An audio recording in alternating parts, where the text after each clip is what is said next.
এটা হলো আমাদের পার্শ্ববর্তী দেশ ভুটান দেশের একটা তুত গাছ যেটাকে বলে, যথেষ্ট বড় হয়ে গেছে। আশা করি সামনে বছরই সেটা খেতে পারবো। এবং এটা খুবই মূল্যবান একটা গাছ, আপনাদের দেখাতে হবে। যদিও এখানে জৈব সার পড়েনি, এটা 2 বছরে পড়লো, যদিও অনেকটা ভালো হয়ে গেছে। এখন জৈব সার দেওয়া বাকি আছে, জৈব সার রাসায়নিক সার দেব। এটা হচ্ছে আপনারা মালটা, খুবই মূল্যবান গাছ। প্রায় 2 সপ্তাহ আমি প্রচণ্ড পরিশ্রম করেছি, হাড় ভাঙা খাটুনি। এবং বন্ধুগণ দেখেন, এখানে একটা পিওর একটা যেহেতু কলা পেকে গেছে, এটা আমি আজকে আর কাটবো না, যেহেতু আমি কাটার কোনো দাও আনিনি। এবং এখানে দেখতে পাচ্ছি পাখি দুটা খেয়েছে, এতে কোনো আপত্তি নেই, তারাও বাঁচুক, কারণ আমি পশুপ্রেমী মানুষ। গুড ইভিনিং বন্ধুগণ। প্রায় মাস দুয়েক আগে আমি এই বাগানের কিভাবে সুপারি বাগানের যত্ন নিতে হয়, পরিচর্যা করতে হয়, তার ভিডিও আমি আপনাদের দেখিয়েছিলাম। তো বিগত মে মাসে আমি প্রায় 2 সপ্তাহ প্রচণ্ড পরিশ্রম করেছি।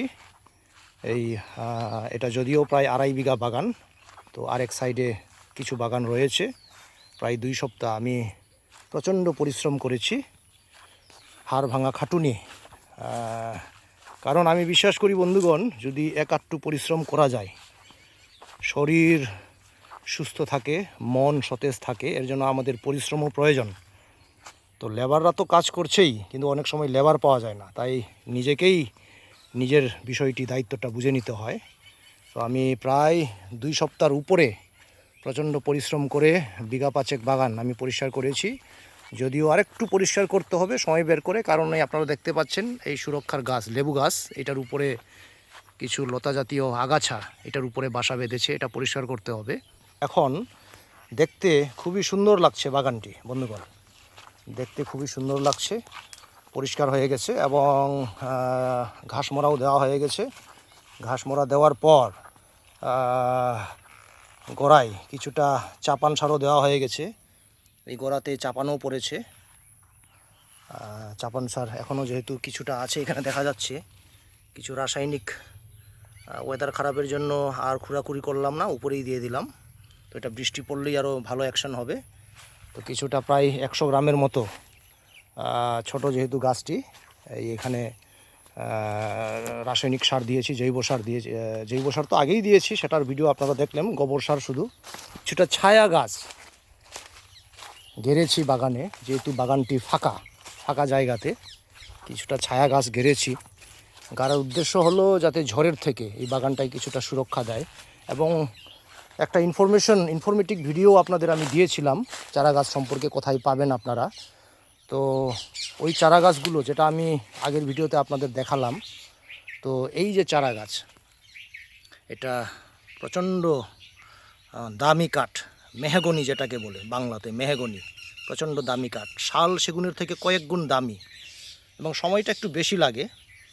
আপনি 15 বছরেই মোটামুটি সেগুন গাছ বেচতে পারবেন, কিন্তু এটা মেহগনি হয়তো বছর 5 আরও বেশি লাগবে। আর শালের তো আপনারা জানেন সময় অনেক বেশি লাগে। এবং আরেকটা জিনিস আপনাদের সচেতন হতে হবে, যখন আপনারা ঘাস মরা স্প্রে করবেন। আমি প্রায় 30 ট্যাঙ্কি কাছাকাছি স্প্রে করেছি আমি নিজের হাতে। তো স্প্রে করতে গিয়ে এখানে ঘাস মরা লেগে গেছে, এমার্জেন্সি যেটা বলে। তো এটা দিতে গিয়ে এটা এখানে লেগে গেছে, এটা সাবধানে দিতে হবে। তো সামনেও কিছুটা এইভাবে লেগেছে, ক্ষতি হয়েছে। তো সেটা বৃষ্টি পড়লেই আবার ঠিক হয়ে যাবে। হ্যাঁ, সেটা সাবধানে কাজটা করতে হবে। এবং এখন যথেষ্ট পরিষ্কার, দেখে বাগানটিকে আমারও ভালো লাগছে, মন খুবই ভালো লাগছে। এবং বিশেষ করে এই দেখেন, এখানেও একটা ছায়া গাছ, এবং এটা ছায়া গাছ নয়, এটা হচ্ছে হাওয়া বাতাসের থেকে বাগানটিকে প্রোটেকশন করবে, সেটার জন্য গাছ গাড়া হয়েছে। তো মোটামুটি সামনেও একটা দেখতে পাচ্ছেন আপনারা, এই সামনেও একটা গাছ, এই মেহগনি, এবং চিকরাশিও লাগানো আছে সামনে। তো এখানে এই 2.5 বিঘা জমিতে 4 লাইন এই ঝড়ের থেকে রক্ষা করার জন্য এই গাছগুলোকে লাগানো হয়েছে। এতে যেহেতু ফাঁকা জায়গায় আমার এই বাগানটি ঝড়ের থেকে রক্ষা পাবে, সেগুলোর ডালগুলো কেটে দিতে হবে। এখানেও দেখতে পাচ্ছেন লেবু গাছ সুরক্ষার জন্য গাড়া হয়েছে, হাতির থেকে বাঁচাবে। এবং সামনেও একটা গাছ। তো এইভাবে এইভাবে মোটামুটি 4 লাইন করে গাছ গাড়া রয়েছে, ফাঁকা ফাঁকা করে 20 ফুট 25 ফুট দূরে দূরে গাড়া আছে। এবং কিনারে চারিদিকে লেবুর গাছ প্রোটেকশন দেওয়ার জন্য, হাতির থেকে বাঁচার জন্য লেবুর গাছ গাড়া হয়েছে, লাগানো হয়েছে চতুর্দিকে। তাহলে সেটা একটা বেড়ার মতো কাজও করবে এবং হাতির থেকে প্রোটেকশনও দিবে। তো এই ব্লগটা তাদের জন্য যাদের কৃষিতে আগ্রহ। এবং এই দেখেন, এটা পিওর মানে মেডিসিন ফ্রি কলা বন্ধুগণ। যদিও কাঁদিটা খুবই ছোট, কিন্তু এটা হচ্ছে পিওর, এটা মনুয়া কলা, পিওর। এটা কোনো মেডিসিন নেই, কারণ আমি নিজে মেডিসিন ফ্রি জিনিস আমি খাই এবং অপরকেও আমি সময় সুযোগ হলে খাওয়াই। তো এর জন্যই আমি পরিশ্রম করি, নিজেও পরিশ্রমী মানুষ। এবং আপনারা দেখতে পাচ্ছেন গোড়াতে এই যে সার দেওয়া আছে উপরে উপরে, যেহেতু বৃষ্টি বাদলের দিন আর খুঁড়াখুড়ি করলাম না, এটাও বৃষ্টি পাবে এবং অ্যাকশনটা তাড়াতাড়ি হবে। তো এইভাবে এখন খুবই ভালো লাগছে বাগানটা দেখতে। আগে তো আপনারা প্রায় জঙ্গলের মতো দেখছিলেন। এই যে দেখেন, এখানেও একটা কলা, এটাও আপনার মনুয়া কলা। এটা খুবই দামি, মালভোগের থেকে কোনো অংশে কম নেই। এই মনুয়া কলার গুণটাও মালভোগের থেকে কোনো অংশে কম নেই। তো কলাতে তো সেরকম অ্যাকচুয়ালি আমি কলার জন্য তো স্পেশাল কোনো যত্ন করিনি। এটা একটা ছায়া গাছ কলাটা। এবং আপনারা দেখতে পাচ্ছেন এখানেও একটা গাছ লাগানো হয়েছে, যে গাছটি আমি এনেছিলাম এবং ইনফরমেশন দিয়েছিলাম চারা গাছ কোথায় পাবেন। তো এটা মেহগনি গাছ। এবং এখানে আরেকটা ব্যাপার বন্ধুগণ, এটা প্র্যাকটিক্যাল, কারণ আমি যে জিনিসটা শিখি প্র্যাকটিক্যাল অভিজ্ঞতায় যে জিনিসটা আমি শিখি সেটাই আপনাদের বলি। আমি দেখলাম মেহগনি গাছ সহজে কিন্তু জলে মরে না। এই যে দেখেন, এটা লেবু গাছ, চারিদিকে প্রোটেকশন হিসাবে দেওয়া আছে। যেহেতু যত্ন করতে পারিনি দেখি বৃদ্ধিটা সেরকম হয়নি। এটা 2 বছরে পড়লো আর কি, গত বছরের গাড়া। তো এরপরে প্রথমে এখানে হাওয়া বাতাস থেকে বাঁচার জন্য চিকরাশি গাছ লাগানো ছিল, কিন্তু সেটা জলে মারা যায়, জল সহ্য করতে পারে না। তো পরবর্তীতে আমি দেখলাম কিছু মেহগনি গাছ একইভাবে গেড়েছিলাম, সেটা বেঁচে গেছে জলের মধ্যেও। যদিও এখানে চাষযোগ্য জমি বৃষ্টি হলেই জল দাঁড়ায়, কিন্তু বৃষ্টি না হলে আবার শুকিয়ে যায় সপ্তাহখানেকের মধ্যে।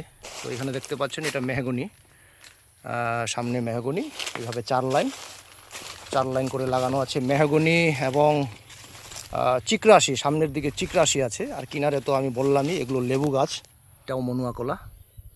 এখানে আরেকটা ব্যাপার ইনফরমেশন আপনাদের দেই বন্ধুগণ, মনুয়া কলার কিন্তু একটা জিনিস, এই বিষয়গুলো আপনাদের সকলে হয়তো বলবে না, কিন্তু আমি আপনাদের ভিউয়ার্স যারা আমাকে ভালোবাসেন তাদের জন্য এই ভিডিওটি।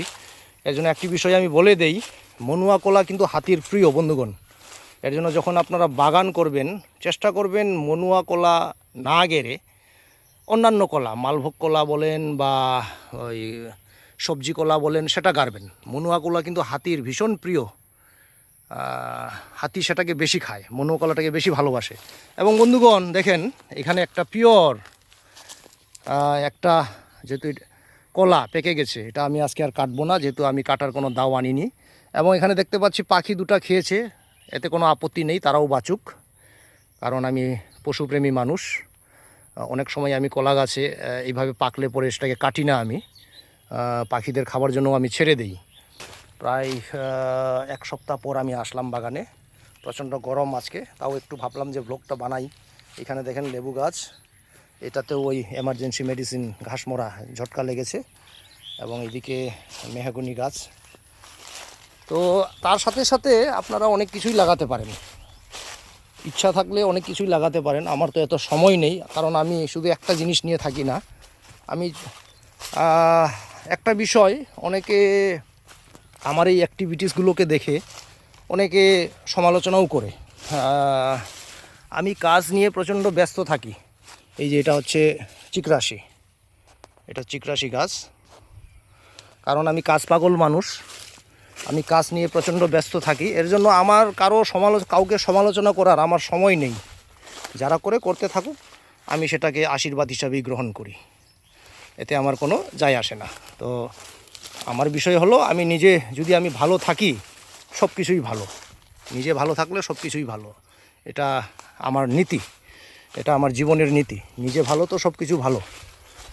তো বিষয়টি হলো এমন, কারণ আমার মানুষকে সমালোচনা করার আমার সময় নেই, কাজ করে আমি তাল পাই না। এবং আমি যখন কাজ করি আমার হচ্ছে কাজগুলো হয় মাল্টিপারপাস, শুধু আমি একদিকে থাকি না। তো এই সামনে গাছ বড় দেখতে পাচ্ছেন, এটাকে পরবর্তী সময়ে একটু কাটবো এটার ডালপালাকে, এবং বেড়াগুলোকেও রিপেয়ারিং করতে হবে। কিছু বেড়া জাগাজাগি ভেঙে গেছে।